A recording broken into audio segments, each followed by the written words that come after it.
Hello and welcome to UC Today. I'm Tom Wright and I'm delighted to be joined by Mike from Gamma. How's it going, Mike? It's great to have you. Yeah, thanks for having me, Tom. Great to be here.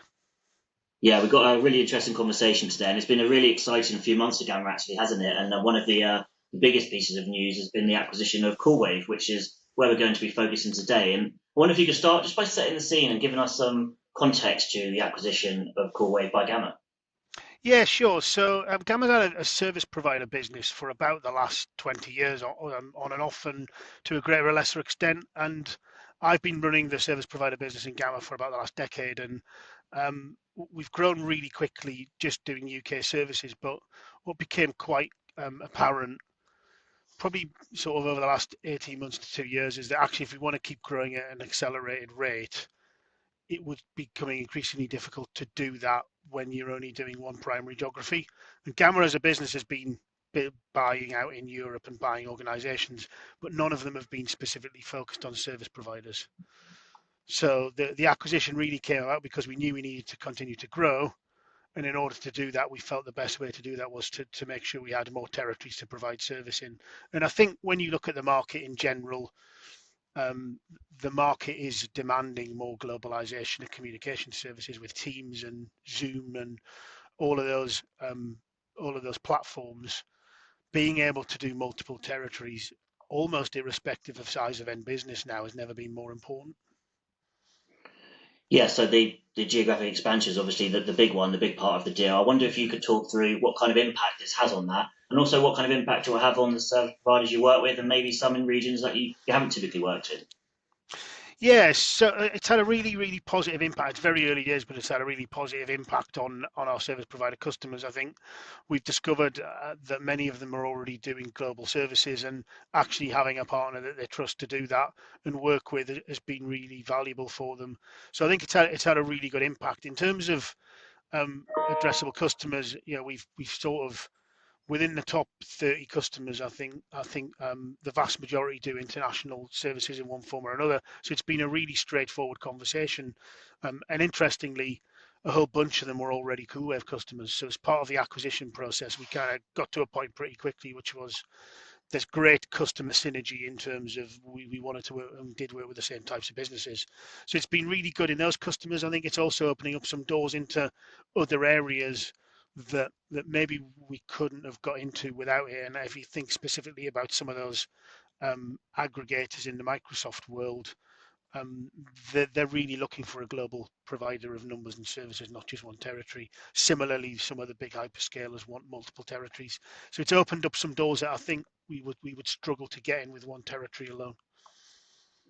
Yeah, and obviously the acquisition itself is a big part, but then after the acquisition, there's the integration and kind of what you do with the business. So it'd be interesting to get an understanding of how you've integrated the business so far, what we can expect to see over the coming months.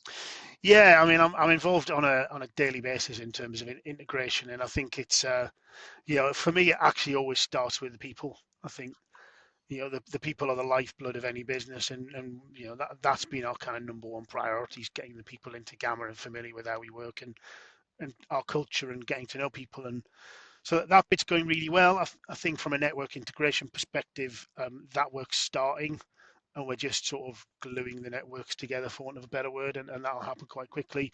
I think the longer term piece is how do customers consume services from a single platform, and that'll take a bit longer to do because we need to consider all the BSS, OSS ramifications of that. But I think what's really apparent, going back to the people for a second, is that we've got a great bunch of people with a really agile network and a really great philosophy to get stuff done. And I think you've sort of touched on my next question actually, but it'd be good to get an understanding of what the service providers you work with, what they can expect to see following the acquisition, and maybe give us an idea of what might be coming down the line. Yeah, sure. So we've got a bunch of countries where we can do two-way voice today. The absolute priority is to expand that list as quickly as we can. Um, and then but do that in a way which is more robust to the likes of a bigger telco would want. So we want to retain that agility of being able to go and build out on demand to what a customer spec looks like, but doing it in a really agile sort of almost software defined world is where we want to get to. um, so I think you can expect more footprint rollout over the coming weeks, months, years.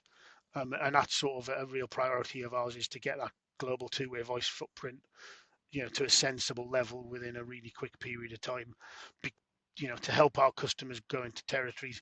But I would also add, I think we're seeing just as much opportunity for some of the exotic parts of the world that aren't very easy to get to. And Coolwave had an amazing history in helping get to those difficult, far-flung places and provide a really good service.